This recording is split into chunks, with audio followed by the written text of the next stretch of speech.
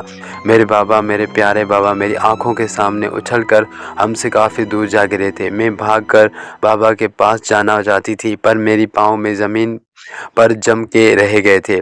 میں پاؤں کو اوپر اٹھانا چاہتی تھی لیکن میرے پاؤں زمین پر فکس ہو کر رہ گئے تھے، ہلنا جلنا بھی بند ہو گیا تھا۔ میرے بابا، میرے پیارے بابا دوبارہ نہ اٹھ سکے۔ زمین پر اچانک گرنے سے ان کی ریڑھ والی ہڈی ٹوٹ گئی تھی۔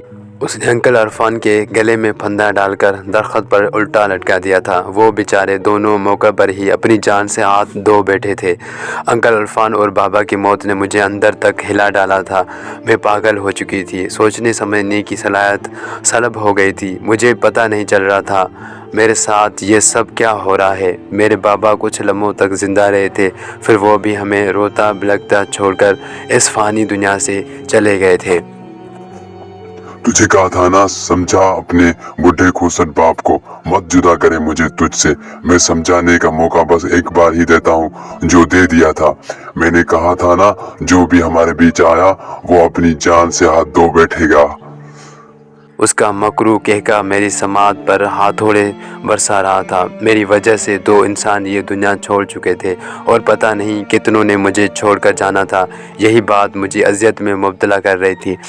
میں بابا کے لیے رو رہی تھی، وہ میرے بالکل سامنے بیٹھا تھا۔ میرا رونا اسے بہت تکلیف دے رہا تھا، میری ہر تکلیف پر وہ بلبلا اٹھتا۔ یہ بات میں بھی جان چکی تھی، یہ جنگ اب مجھے خود ہی لڑنی ہوگی۔ میں نے فیصلہ کر لیا تھا، میں نے خود سے اس کو دور کرنا ہے۔ کوئی کچھ نہیں کر سکتا، جو کچھ بھی کرنا تھا اب میں نے خود ہی کرنا تھا۔ اب ہم گھر میں بس 2 عورتیں تھیں، میں اور میری مما بھی کافی بیمار رہنے لگی تھی۔ بابا کی یوں اچانک موت نے ان کو بستر پر لا چھوڑا تھا۔ مما کے دماغ کا بھی پرابلم ہو گیا تھا، وہ بیٹھے بیٹھے آپ ہی رونے لگتی، کبھی بابا کا نام لے کر رونے لگتی۔ ڈاکٹر نے ان کو ٹرنکولائزرز پر رکھا ہوا تھا۔ جب ان کی ایسی حالت ہوتی تو وہ فوراً ان کو نیند کا انجیکشن لگا کر سلا دیتے تھے۔ وہ زیادہ تر نیند کی گولیوں اور انجیکشن کے زیر اثر سوئی رہتی تھی۔ میں نے سارا دن قرآن پاک پڑھنے میں خود کو مصروف کر لیا تھا۔ مجھے بھی اندازہ تھا وہ سارا دن میرے کمرے کا چکر لگاتا رہتا تھا۔ میں اسے حد سے بھی زیادہ اگنور کرنے لگی تھی اور رات کو بھی مما کے روم میں چاروں کل آیت الکرسی پڑھ کر ان کے روم میں چاروں کونے میں پھونک مار کر دم کرتی تھی اور سوتی بھی مما کے ہی روم میں تھی۔ وہ بھی پوری رات مما کے روم کے چاروں طرف پھرتا رہتا تھا، اس کے قدموں کی چاپ میں اکثر سنتی رہتی تھی اور اس کی موجودگی کا بھی مجھے پوری رات احساس ہوتا رہتا تھا۔ پھر ایک دن ایسا ہوا جس کی مجھے امید بھی نہیں تھی اور خوشی بھی بہت زیادہ ہوئی تھی۔ انکل حسن لوٹ آئے تھے۔ بابا اور انکل عرفان یوں اچانک موت نے ان کو کافی زیادہ افسردہ کر دیا تھا، وہ افسوس کرنے کے لیے آئے تھے۔ میں ان سے مل کر بہت روئی تھی۔ وہ کافی دیر بیٹھے بابا اور انکل عرفان کی باتیں کرتے رہے، پھر اٹھ کر جیسے ہی جانے لگے کہ ایک پل کے لیے وہ رک گئے تھے۔ بیٹی یہ سب ہوا کیسے؟ جس سوال کا مجھے ڈر تھا وہی سوال ہی پوچھ رہے تھے اور میں ان کو کچھ بھی بتانا نہیں چاہتی تھی۔ انکل اور بابا کی موت کے بعد مجھے کسی اور کو کھونے کی سخت بالکل بھی نہیں تھی۔ میں نہیں چاہتی تھی کہ میری وجہ سے ایک اور جان چلی جائے، کیونکہ وہ واقعی میں بہت طاقتور تھا اور ہم بہت ہی بے بس کمزور ناتواں۔ پہلے میں ٹال مٹول کرتی رہی، وہ میری ہر بات کو جھٹلا رہے تھے اور مجھے فورس کر رہے تھے کہ میں ان کو سب کچھ سچ بتا دوں۔ پھر نہ چاہتے ہوئے بھی میں نے ان کو سب کچھ سچ بتا دیا تھا، جس کا مجھے بعد میں افسوس بھی بہت ہی ہوا تھا۔ تم لوگوں نے کال کر کے مجھے بلایا کیوں نہیں؟ انکل نے حیرت اور غصے کی کیفیت میں مبتلا ہو کر پوچھا تھا۔ میرا بچہ، میں سیر کرنے گیا تھا، کوئی اجل کے پاس نہیں گیا تھا کہ واپس ممکن نہ ہوتی۔ میری دوستوں سے بڑھ کر میرے لیے سیر و تفریح اہم نہیں تھی۔ وہ کافی خفا ہوئے تھے۔ میں سر جھکائے ان کی باتیں سنتی رہی۔ وہ بالکل بابا کی طرح غصہ کر رہے تھے۔ مجھے اس بات پر بھی بہت رونا آیا تھا۔ اب تم پریشان نہ ہو بچہ، میں اب آ گیا ہوں، وہ تمہارا بال بھی بیکا نہیں کر سکتا۔